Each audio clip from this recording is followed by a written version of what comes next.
오늘 제목이 정년과 직업입니다. 이런 이야기가 있죠. 어떤 사람이 죽었습니다. 죽었는데 한참 뒤에 눈을 떠보니까 자기가 정말 너무 좋은 곳에 와 있는 거예요. 누워있는 침대도 한없이 넓고 푹신하고 아침마다 출근하라고 닥달하는 부인도 없고 자기를 덜 볶는 직장 상사도 없고 일에 시달릴 필요도 없었습니다. 그의 옆에는 하인이 한 명 있었는데 언제나 대기하면서 그가 필요로 하는 것을 다 갖다 주었습니다. 그는 그렇게 생각했습니다. 야, 천국이 정말 너무 좋은 곳이구나. 그런 생각을 했습니다. 근데 그런 생각도 하루 이틀이지 날마다 너무 편하고 모든 것이 주어지니까 점점 무료하고 실증을 느끼게 됐습니다. 그래서 저는 하인을 불러서 그렇게 이야기했습니다. 이보게, 내가 아무것도 하지 않으니까 너무 지루하고 답답해서 견딜 수가 없네. 내가 내 손으로 뭔가 일을 할 수 있도록 나에게 일거리를 좀 주게나. 그저 하인이 정색을 하면서 이렇게 말했습니다. 그건 안 될 말씀입니다. 이곳에 있는 사람들은 누구든지 자기 손으로 일하는 것이 금지되어 있습니다. 그 말을 들은 그 사람이 너무 기가 막혀서 화를 벌컥 내면서 이 사람아, 그러면 무슨 재미로 살란 말인가? 이런 것이 무슨 천국인가? 그렇게 말했습니다. 그러자 하인이 깜짝 놀라면서 이렇게 대답을 했습니다. 아니, 지금까지 당신은 여기가 천국이라고 생각했습니까? 여기는 지옥입니다. 여기 좀 멋있게 하려면 이렇게 해야 되는데 갑자기 그 하인이 정색을 하면서 야, 너는 네가 여기가 천국이라고 생각했어? 야, 이곳은 지옥이야. 여러분, 이 유머가 우리에게 주는 더운 분은 옆에 선풍기 터셔도 됩니다. 예. 지옥을 이야기하면 좀 뜨거워지잖아요. 여러분, 우리가 이 유머가 주는 중요한 교훈이 뭘까요? 아무리 환경과 여건과 상황이 너무 좋고 모든 것이 다 만족된 것 같아도 일을 하지 못하고 있다면, 일을 할 수가 없다면 그것은 지옥이 될 수 있다는 거죠. 여러분, 왜 그러냐면요, 하나님 우리 인간을 처음부터 일하는 존재로 창조하셨어요. 우리 인간은 처음에 태어날 때부터 일을 하는 존재로 만들어졌습니다. 그래서 일을 하지 않으면 인간은 괴로운 거예요. 여러분, 여러분에게 만약에 100억에 그런 어떤 그 로또가 당첨돼서 평생 일 안 하고 먹고 살 수 있게 됐다. 그래도 일 안 하면 괴로운 거예요. 여러분, 하나님이 처음에 에덴 동산에서 아담과 하와를 만드셨을 때 그들은 일하는 존재로 만들어졌습니다. 많은 사람들이 아담과 하와가 그냥 아무것도 안 하고 놀고 먹었을 거로 생각하는데 그렇지 않죠. 하나님이 동물들 또 모든 것들을 다스리고 또 관리하는 그런 청지기의 역할을 맡기셨습니다. 성경에 보면 이런 말씀이 있죠. 창세기 2장 19절 같이 읽겠습니다. 주보 있습니다. 여호와 하나님이 흙으로 각종 들짐승과 공중의 각종 새를 지으시고 아담이 무엇이라고 부르나 보시려고 그것들을 그에게로 이끌어 가시니 아담이 각 생물을 부르는 것이 곧 그 이름이 되었더라. 이 아담이 놀고 먹은 게 아니에요. 생물들이 하나하나씩 지나가는데 이거 이름을 지어야 되는 거야. 얼마나 어렵습니까? 이름 짓는 거. 보통 일이 아니거든요. 제가 미국에서 우리 아이들이 태어났는데 이름을 지어야 미국은 퇴원시켜 주는 거예요. 이름을 못 지으면 퇴원이 안 돼. 이게 이름을 짓는 게 얼마나 힘든지요. 영어 이름도 어렵지만요. 한국 이름도 같이 지어야 되니까. 근데 제 성이 또 특이해가지고 아무 이름이나 못 짓습니다. 왜냐하면 영광이라는 이름 얼마나 영광인데 나 영광 이래버리면 내가 영광 받아버리는 거야. 이게 우리 아이들 이름이 라시라서 아주 잘 못 지겠더라고요. 지혜라는 이름도 참 예쁘죠. 라지에 하니까 또 라제타, 뭐 자동차 이런 거 막 생각나고. 이게 되게 힘들더라고요. 그래서 이름 짓는 게 얼마나 힘든 일인지 몰라요. 근데 아담은 이름을 하나 다 지었습니다. 머리도 좋았던 것 같아요. 너는 하마, 너는 코끼리. 왜 제가 코끼리예요? 너는 코끼리 같이 생겼으니까. 너 하마 같이 생겼으니까. 예, 이 이름을 짓는다는 것은요, 소유권을 주장하는 거죠. 우리 아이가 제 소유는 아니지만 제가 아이들의 이름을 지었다는 건 특권이죠. 제 보호하에, 제 다스림 아래 있는 거 아닙니까? 이 아담이 동물들의 이름을 지었다는 것은 모든 동물들이 아담의 통치하에, 아담의 지금 다스림하에, 아담의 관리하에 있는 것이죠. 이게 중요한 일이고 아주 힘든 일입니다. 일을 하는 존재였습니다. 인간은. 재미있는 것은요, 성경에 하나님도 처음부터 일하는 분이었어요. 여기 성경에 나오죠. 읽겠습니다. 창세기 2장 1절에서 2절. 천지와 만물이 다 이루어지니라. 하나님이 그가 하시던 일을 일곱째 날에 마치시니 그가 하시던 모든 일을 거치고 일곱째 날에 안식하시니라. 아멘. 하나님도 일을 했다고 성경에 나옵니다. 일. 이 일은 인간의 일을 일컫는 그 말하고 똑같은 원어적으로 똑같은 뜻이에요. 하나님도 소위 말하는 일을 했다는 거예요. 일을. 하나님의 창조 사역을 일이라고 표현합니다. 하나님의 모습을 일꾼으로 그려보십시오. 이게 잘 와닿지 않잖아요. 뭔가 하나님 분위기 잡는 분, 위험 있는 분으로 느껴지는데 뭔가 땀 뻘뻘 흘리면서 일하시는 분으로 느껴지는 것은 하나님 느낌하고 좀 다르지만 그러나 사실이에요. 하나님은 일하는 분이고요. 지금도 일하고 계세요. 예수님이 이런 말씀했죠. 안식일 날 병자를 고치니까 사람들이 그걸 터집을 잡으니까 뭐라고 하셨어요? 요한복음 5장 17절 예수께서 그들에게 이르시되 내 아버지께서 이제까지 일하시니 나도 일한다 하시매. 예수님도 일하시는 분이었어요. 그리고 예수님 말씀하시기를 하나님이 지금도 일하고 계신다. 하나님 원래 안식일날 쉬어야 되는데 인간이 죄를 짓고 타락해서 지금도 안식일날 일하고 계세요. 인간을 구원하는 일을 하고 계신다는 거예요. 예수님도 일하시는 분이다. 우리 알다시피 예수님은요. 몫으로 30년 동안 일하셨어요. 예수님은 육체 노동을 하셨습니다. 예수님도 땀을 뻘뻘 흘리면서 일을 하신 분이에요. 그래서 일이라는 것 자체는 우리가 하나님이 하시는 일이었고요. 또 우리 인간도 그렇게 일을 하도록 지음 받았다는 것이죠. 어떤 분이 통계를 냈는데 예수님이 대중 앞에 퍼블릭하게 나타났던 적이 성경에 132번이 있는데 그 중에서 122번이 배경이 시장이었다는 거예요. 그러니까 예수님 만나려면 시장으로 가면 제일 만날 가능성이 높습니다. 그 예수님의 비유 52개 중에 45개가 일터를 주제로 한 비유였다. 포도원 일꾼의 비유, 달란트 비유 다 일꾼에 대한 비유. 예수님은 일하고 무관한 분이 아니었다는 거죠. 그래서 유명한 종교개혁자 쯔빙끌리는 그런 말을 했습니다. 이 우주의 일꾼만큼 하나님을 닮은 존재는 없다. 무슨 말입니까? 일이 귀하다. 일이 가치가 있다. 일이 정말 하나님을 닮아가는 행동이다. 여러분 사실 우리가 열심히 일하면요. 그 일하는 가운데 우리 하나님의 모습이 나타나는 거예요. 그렇지 않습니까? 놀고 먹고 게으르고 뒹굴뒹굴하고 그런 사람에게 하나님의 모습이 나타나지 않고요. 열심히 땀 흘리며 일하는, 여러분 땀 흘리며 일하는 사람도 아름답잖아요. 멋있잖아요. 거기서 하나님의 형상인 인간의 모습이 나오는 것이죠. 여러분 어떤 사람이 일을 부정적으로 생각합니다. 그 이유는 인간이 죄를 지어서 저주받아서 일의 고통이 따랐기 때문이죠. 여러분 잘 아시는 창세기 3장 17절 읽어보겠습니다. 아담에게 이르시되 내가 내 아내의 말을 듣고 내가 내게 먹지 말라 한 나무의 열매를 먹었은즉 땅은 너로 말미암아 저주를 받고 너는 내 평생에 수고하여 그 소산을 먹으리라. 아멘. 예, 남자들은 아내의 말을 잘 들어야 됩니다. 그러나 때로는 들으면 안 되는 말도 있어요. 자, 이 아담이 아내의 말을 듣고 죄를 지었는데 어떻게 되느냐? 그 결과로 땅이 저주를 받았다. 그래서 우리가 소산을 먹긴 하는데 수고해야 소산을 먹는다는 거죠. 그래서 여러분 그때 이후로 인간의 그 노동에는 고통이 따르게 됐어요. 여러분 세상에 쉬운 일이 없잖아요. 다 땀을 흘리고 스트레스를 받고 신경을 쓰고 애를 쓰고 해야 되는 거예요. 쉽지 않습니다. 그게 뭐냐? 바로 일이 하나님의 저주가 같이 따라오게 된 거죠. 그러나 그럼에도 불구하고 일 자체는 하나님의 축복이다. 일 자체는 귀한 거다. 일의 고통과 저주와 어려움이 따라왔지만 그렇다고 일의 가치 자체가 없어진 건 아니다. 일은 참 귀한 것인데 거기에 고통이 있죠. 마치 여자의 해산과 같죠. 해산 자체는 너무 귀하잖아요. 새 생명이 타는. 그러나 거기엔 고통이 따르고 저주가 따르죠. 그러나 그렇다고 해산 자체가 저주는 아니죠.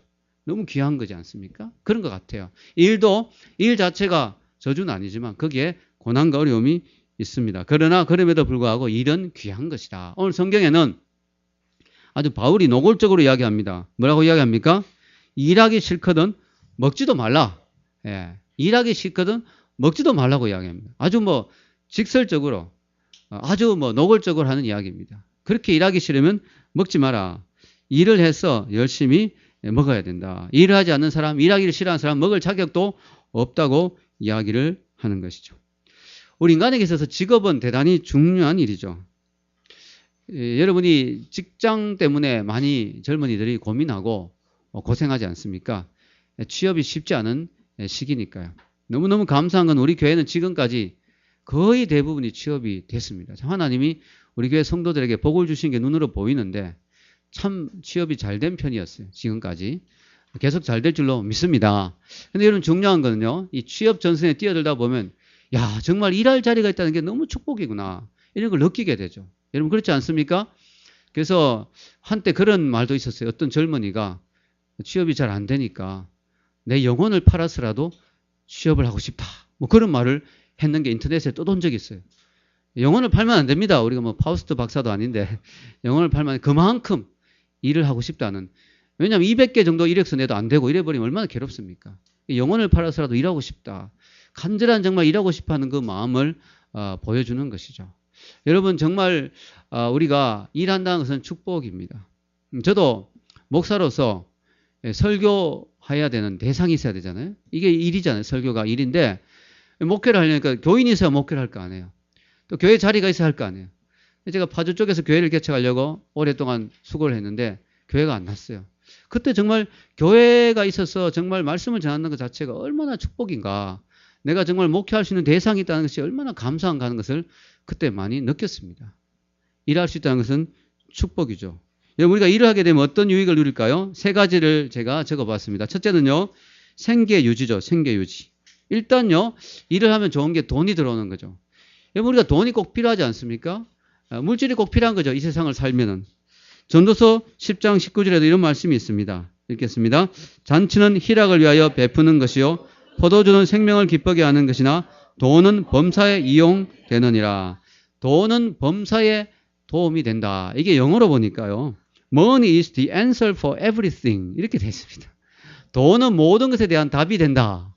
예, 이 모든 것은 진짜 모든 것은 아니지만 참 그런 의미가 있습니다. 사실 돈만 있으면 거의 이 세상의 대부분의 일들은 해결되죠. 돈만 있으면 집도 살 수 있고요. 차도 살 수 있고요. 학교도 갈 수 있고요. 아플 때 병원에도 갈 수 있고요. 돈만 있으면 교육도 받을 수 있고요.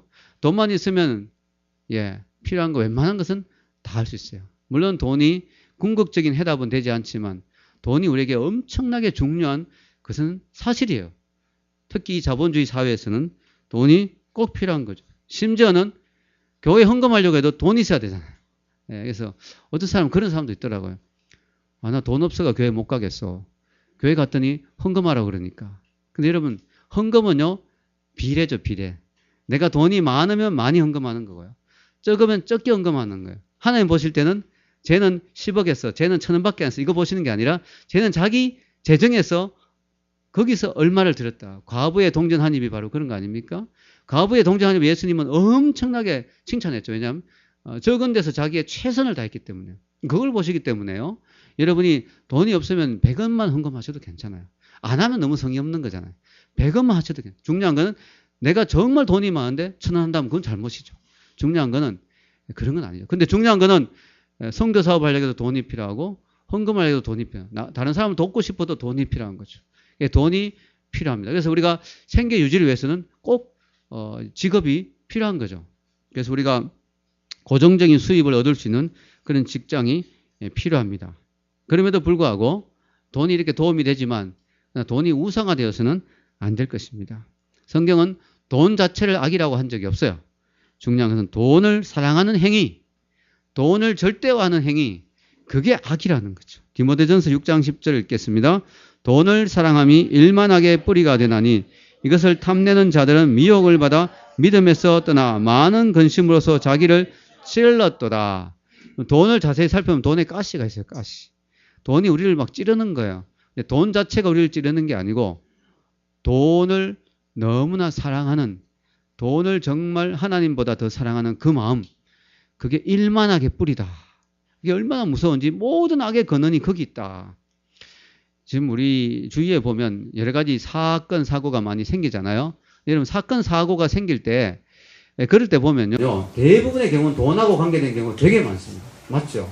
돈하고 관계된 경우. 심지어는 돈 때문에 말이죠. 자기 부인이나 남편을 죽이고 보험금을 타내고 이런 끔찍한 일을 하는 사람도 너무너무 많습니다. 너무너무 많아요. 뭐 이건 농담입니다만, 유머입니다만. 어떤 여자하고 결혼했는데 남자가 죽는 거예요. 자꾸 죽는 거예요.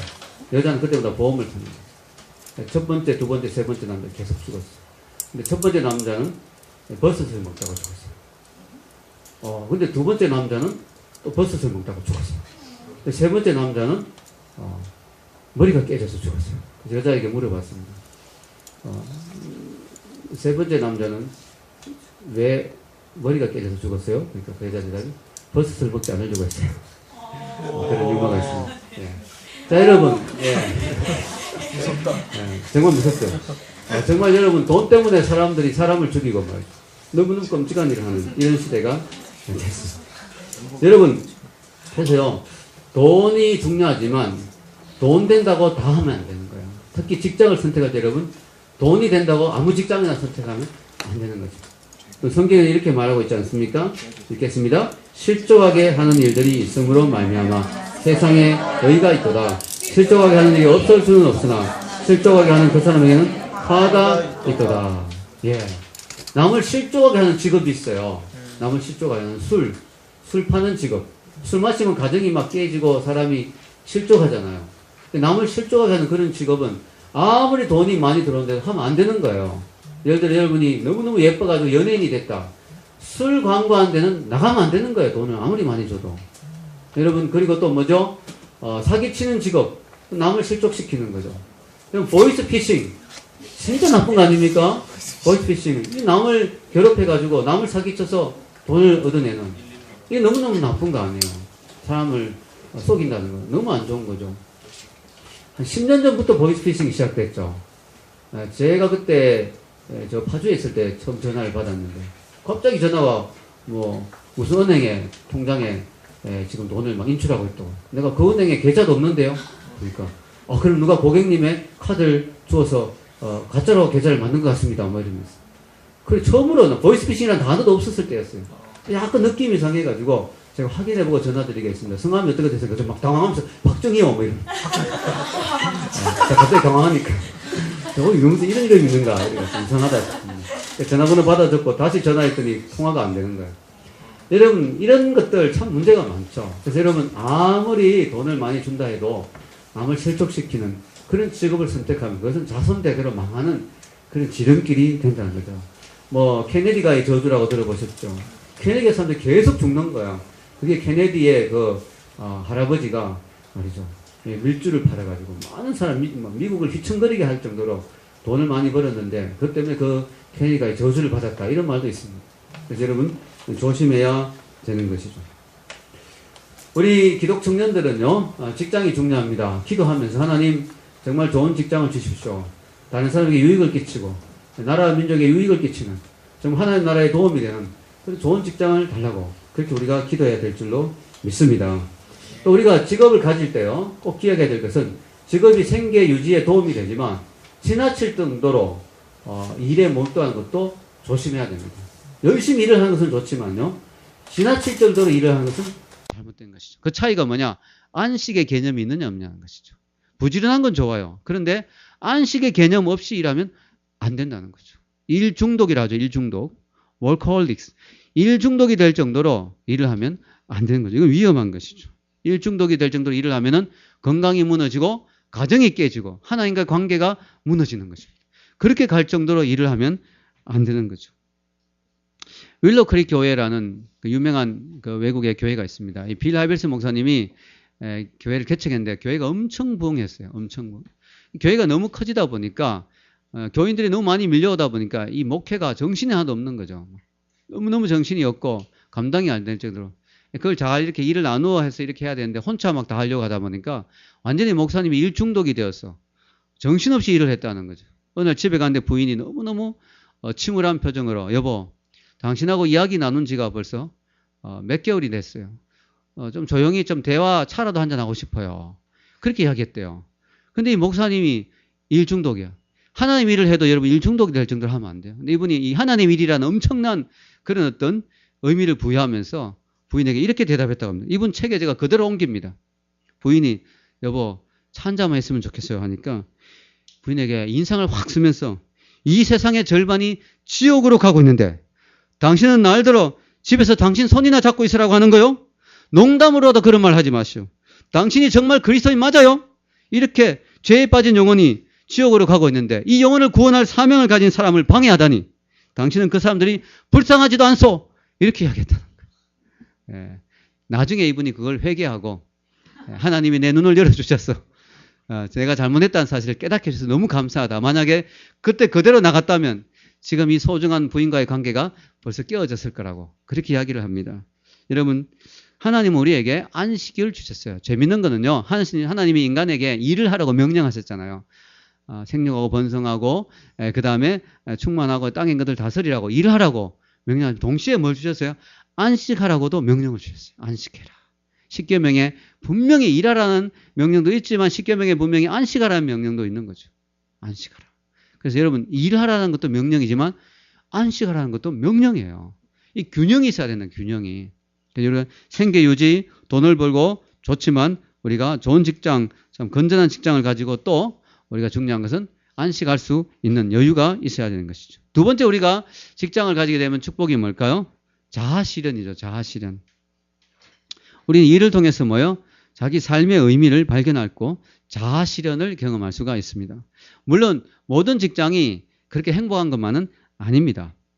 미국 뉴욕의 로버트 하프 인터내셔널이 조사한 설문조사에 따르면 미국인 중에 4명 중 1명은 직장 생활이 행복하지 못했다고 고백했다고 합니다. 1명이라고 저는 대단한 것 같아요. 4명 중에 그래도 3명은 만족한다는 거죠. 아마 우리나라에 물어보면 4명 중에 3명은 만족하지 않다고 아마 하지 않을까 생각이 드는데요. 이렇게 우리의 그 이상과 현실에는 괴리가 있죠. 그럼에도 불구하고 뭐죠? 한 가지 확실한 것은 그래도 하나님이 주신 나에게 주신 능력, 재능, 은사, 가능성을 그래도 개발하고 극대화시킬 수 있는 것은 직장이라는 거죠. 왜냐? 집에 가만히 앉아서 이불 덮어 쓰고 누워 있어 가지고는 내 능력이 개발될 수가 없는 거예요. 예를 들어 내가 가르치는 은사가 있다. 그러면 뭐예요? 학생이 있어야 가르칠 거 아니에요.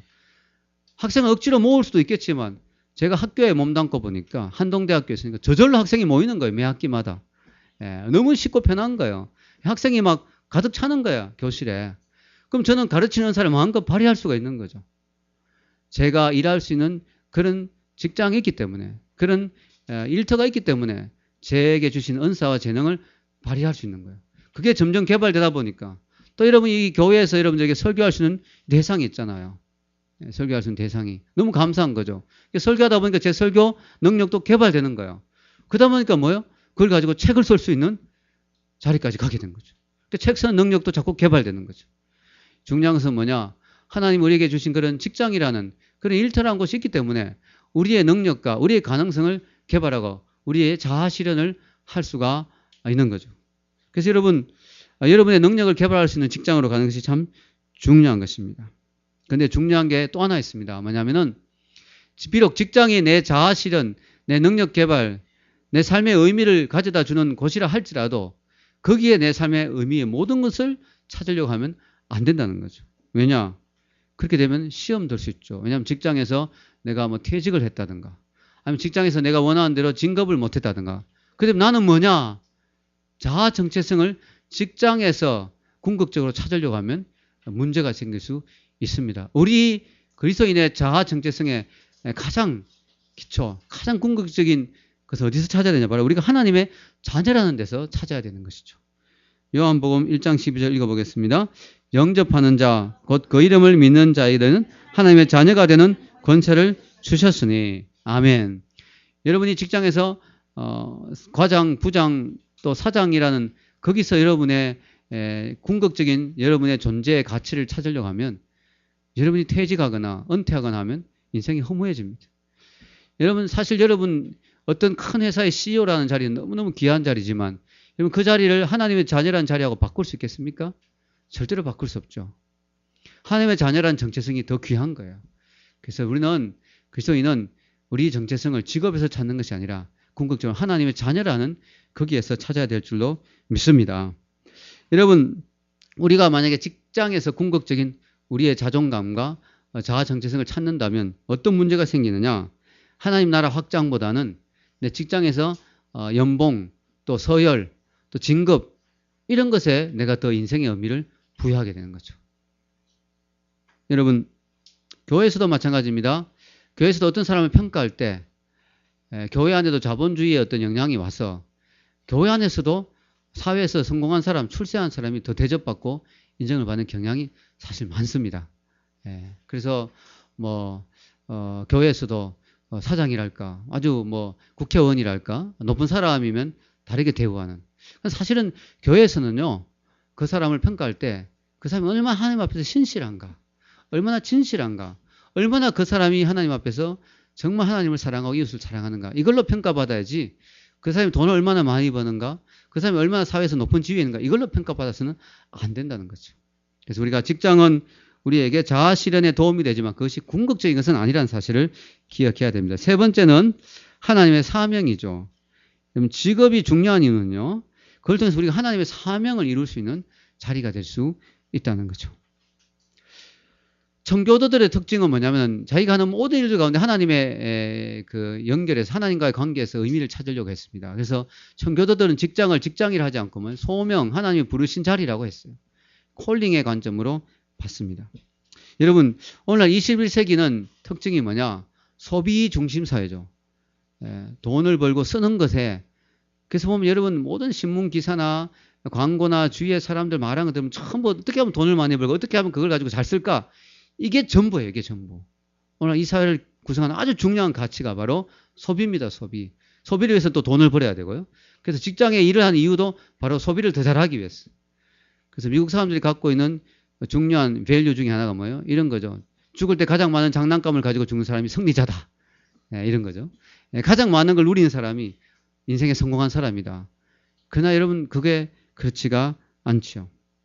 여러분 우리가 인생의 성공의 방향을, 인생의 직장의 그 이유를 내가 최대한 많이 벌어서 정말 잘 먹고 잘 사는 데 둔다면 허무해집니다.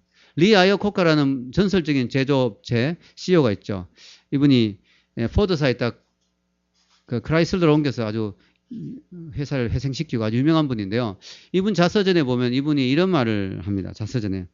난 내 인생의 황혼기를 보내고 있는 중이다. 그리고 여전히 인생이 무엇을 위한 것인지를 궁금해하고 있다. 내가 말할 수 있는 것은 명성과 행운이 하찮다는 사실뿐이다. 명성과 행운이 큰 의미가 없더라.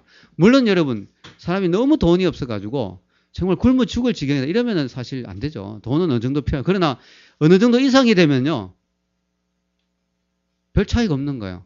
그냥 먹고 살 정도 되면 그 이상 아주 엄청나게 돈이 많은 거하고 적당히 돈이 많은 거 별 차이가 없는 거예요.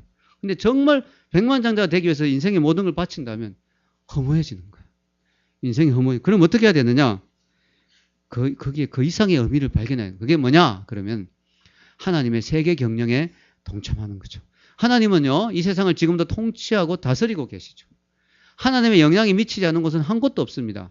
근데 하나님은 이 세상 통치를 혼자 하시지 않고 얼마든지 하나님 혼자 세상을 통치하고 다스릴 수 있는 능력이 있지만 하나님 우리를 파트너로 동력자로 부르셨어요. 그리고 우리에게 일을 맡기시면서 내가 세상을 통치하고 다스리는 그 일에 너의 직업과 너가 하는 일을 통해서 같이 동참하자라고 우리를 초청하시는 거죠. 얼마나 귀한 것입니까? 그래서 우리는 하나님의 동력자가 되는 거죠. 우리가 어떤 직장에서 직업에서 일을 하면서 하나님의 세상을 경영하고 다스리는 그 일에 우리는 동력자로 파트너로 참여하는 것입니다. 어떤 분이 가구점에 가는데 그 가구점의 가구가 너무 세련되게 너무 예쁘게 튼튼하게 잘 만들어져 있다는 거죠. 그래서 이야기했습니다. 가구점 주인에게 야 가구가 너무 멋있습니다. 혼자 일하세요? 그러니까 아니요. 둘이 일하는데요. 그래요? 누가 한 명 더 있는가 싶어 돌려봤는데 아무도 없어요. 두 사람이 하신다 했지 않습니까? 그러니까 하는 말이 예 하나님과 제가 여기서 일합니다. 하나님은 나무를 만드시고 저는 침대를 만들죠. 여러분 하나님은 나무 만들어주지 않으면 어떻게 그걸로 침대를 만들겠어요? 나무가 없으면 못 만들잖아요. 하나님이 하시는 그 일에 나는 동참하고 있다는 거죠. 하나님 세상을 통치하고 다스리는 일에 내가 같이 동력자로 섬기고 있다는 거죠. 그래서 우리는 최선을 다해야 돼요. 최고가 될 수는 없지만 내 능력에서 최선은 다해야 되는 거죠. 학생이라면 뭐요? 무조건 1등 해야 되는 건 아니지만 하나님이 내게 주신 그 능력과 재능과 그 지혜를 가지고 내가 내 능력에서는 최선을 다해야 되는 거죠. 저는 우리 아이들에게 이야기합니다. 너 왜 최고가 되지 못했니? 너 반에서 왜 1등 못했니? 라고 묻지 않습니다. 다음 묻는 것은 뭐냐? 너 최선을 다했니? 최선을 다했다면 뭐예요? 성적 1등이 아니라도 오케이. 하버드 못 가도 오케이. 왜냐? 최선을 다했으니까. 중요한 거는 최선을 다해야 되는 거죠. 우리가 직장에서 일하면서 최고가 될 수는 없지만 최선은 다해야 되는 거죠. 아멘입니까? 네, 우리는 하나님의 동력자니까. 하나님 앞에서 부끄럽지 않아야 되지 않습니까? 가구점의 주인이라면 정말 최고로 열심히 가구를 만들어야 될거. 청소한 사람이라면 최고로 열심히 청소해야 되지 않겠습니까? 마르틴 루터 킹 목사님이 유명한 인권운동가죠. 그러면 중학교에 강사로 초빙받았습니다. 중학생 앉혀놓고 그런 설교를 했다고 합니다. 설교 도중에 이런 말이 있었다는 거죠. 만일 여러분이 길거리를 치우는 청소부가 돼야 될 운명에 처해졌다면 미켈란젤로가 그림을 그리듯 길거리를 청소하십시오. 베토벤이 음악을 작곡하듯 청소하십시오. 셰익스피어가 시를 짓듯 청소하십시오. 여러분이 길거리를 너무도 잘 치운다면 하늘과 땅의 만군의 천사들이 잠시 멈췄어서 여기에 자기 일을 훌륭하게 해낸 위대한 사람이 있다라고 말할 것입니다. 참 멋있죠. 그는 그 설교를 하고 6개월 후에 총탄에 맞아 목숨을 잃었습니다. 그러나 그의 연설은 많은 학생들이 기억했을 것입니다. 여러분, 우리가 청소 하나를 하더라도 하나님의 동력자라는 마음으로 한다면 느낌이 다를 것입니다. 길거리를 청소하면서도 정말 내 팔자가 왜 이렇게 나빴어. 정말 사람들이 보낸 쓰레기 오물을 치우는 이게 내 인생이냐 허무하다 이렇게 생각하는 것이 아니라 하나님이 만드신 이 아름다운 지구의 한 귀퉁이를 내가 책임지고 있다. 그런 마음으로 청소한다면 그분이 얼마나 멋있는 인생이 되겠습니까? 성경은 그런 것을 강조합니다. 골로새서 3장 21절 23절을 보십시오. 우리 같이 한번 읽어보겠습니다.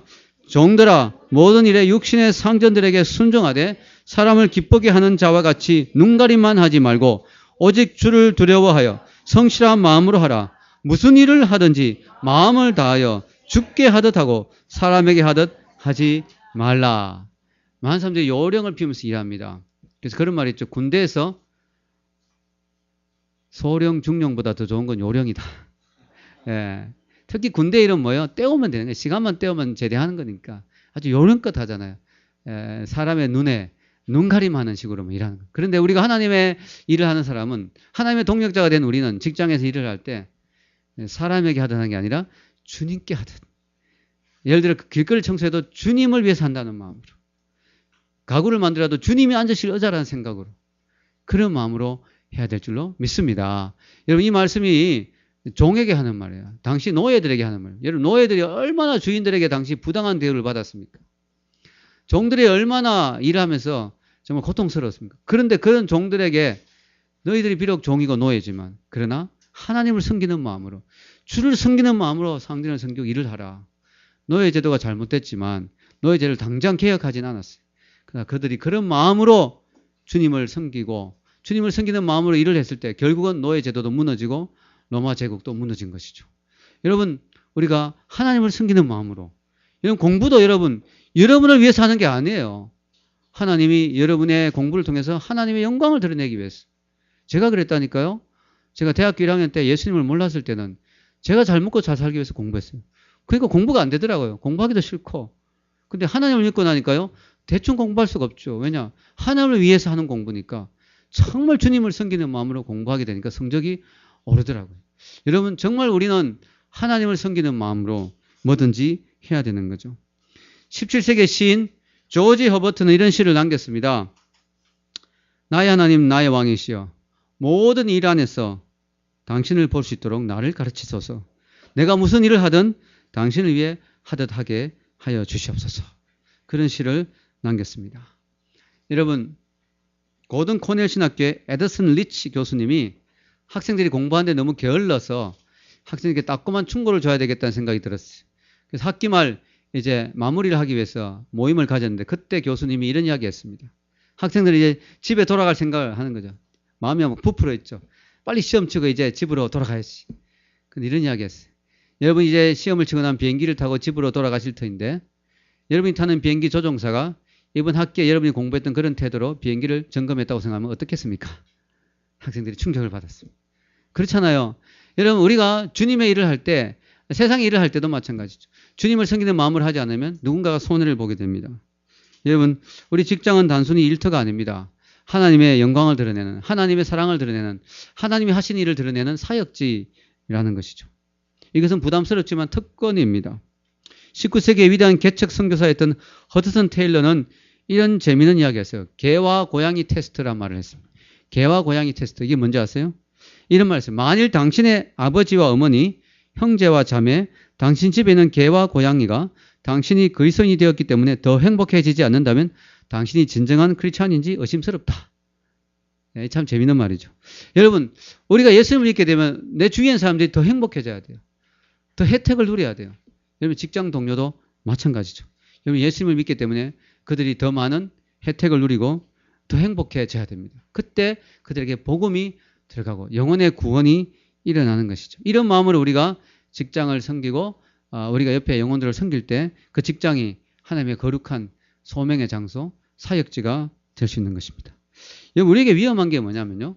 성속 이원론적 사고죠. 성속 이원론적 사고. 성스러운 것과 속된 것을 구별하는 그런 사고방식입니다. 여러분, 하나님은 우리를 부르셨습니다. 세 가지 부르심이 있는데요. 첫 번째는 어떤 부르심이냐? 바로 구원으로의 부르심입니다. 성경 한번 읽어볼까요? 구원으로의 부르심 읽겠습니다. 고린도에 있는 하나님의 교회 곧 그리스도 예수 안에서 거룩하여지고 성도라 부르심을 받은 자들과 또 각처에서 우리의 주 곧 그들과 우리의 주 대신 예수 그리스도의 이름을 부르는 모든 자들에게. 자, 하나님은 우리를 성도라고 부르셨어요. 구원의 길로 부르시고 교회 공동체를 주셨습니다. 이게 첫 번째 부르심이고요. 두 번째 부르심은 하나님은 우리를 거룩으로 부르십니다. 레위기서 19장 2절 읽겠습니다. 너는 이스라엘 자손의 온 회중에게 말하여 이르라.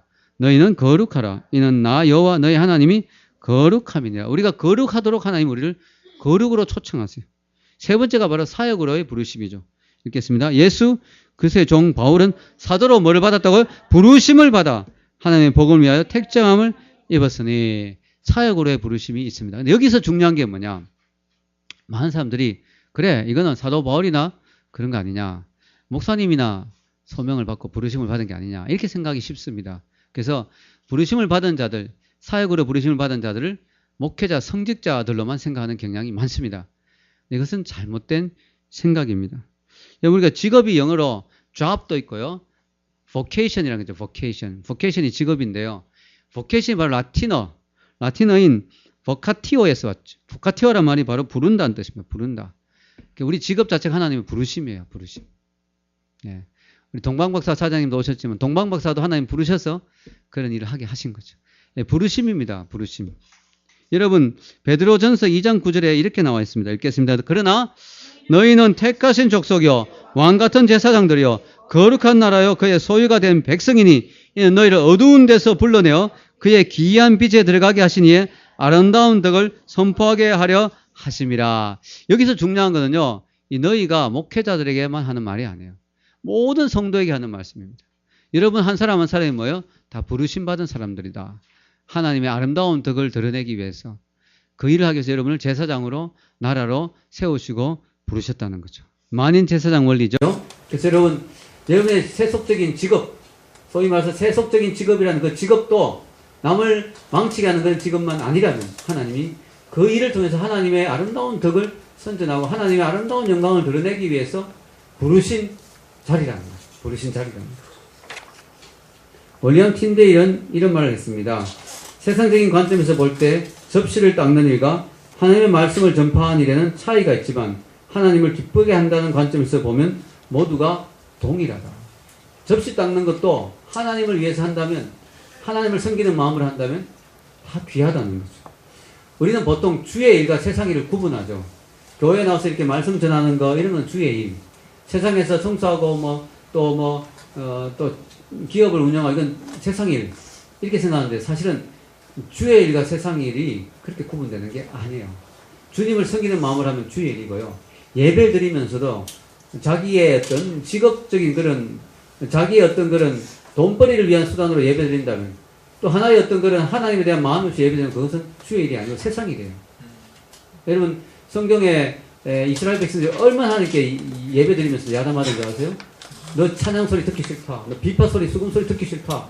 너는 세상에서 하나님 뜻대로 안 살면서 무슨 예배냐? 이 교회 문을 좀 닫을 자가 있으면 좋겠다. 이런 식으로 하나님이야. 바리새인들이 기도를 열심히 하면 하나님 가증스럽다 그랬거든. 그거는 그거는 종교 행위지. 그건 주의 일이 아니라는 거예요. 그러나 접시를 닦더라도 정말 주님을 사랑하는 마음으로 한다면 그게 주의 일이에요. 주의. 할렐루야. 그게 주님의 일이에요. 우리 성속을 구분하는데요. 이런 이원론적인 사상은 이단적인 사상이에요. 이 그리스 철학이 사실은 영적인 것은 선하고 육적인 것은 악하다고 봤거든요. 플라톤의 세상이 이데아 세상.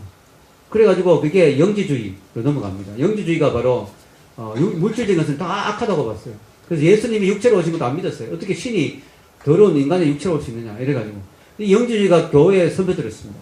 카톨릭 교회에 선배들어가지고 수도사 운동이라는 수도사. 세상은 다 더럽고 다 썩었으니까 우리는 수도원에 가서 우리끼리 조용히 기도한다. 그래가지고 수도사적인 그런 것들 또 성직 그런 것만 성스럽고 세상의 직업들은 다 더러운 것이고 그렇게 생각한 것이죠. 세속적이고. 그래서 그렇지 않습니다. 여러분 종교개혁자들이 참 잘한 게 뭐냐면은 종교개혁을 하면서 뭐냐면 바로 세상적인 직업 일들도 성직과 같은 귀한 일로 본 것이죠. 그게 마르틴 루터가 종교개혁자들이 한 아주 큰 공헌이죠. 청교도들이 한 공헌입니다. 알리티스 맥그레스라는 유명한 변정학자가 종교개혁사라는 그 책에 보면은 그런 이야기를 합니다.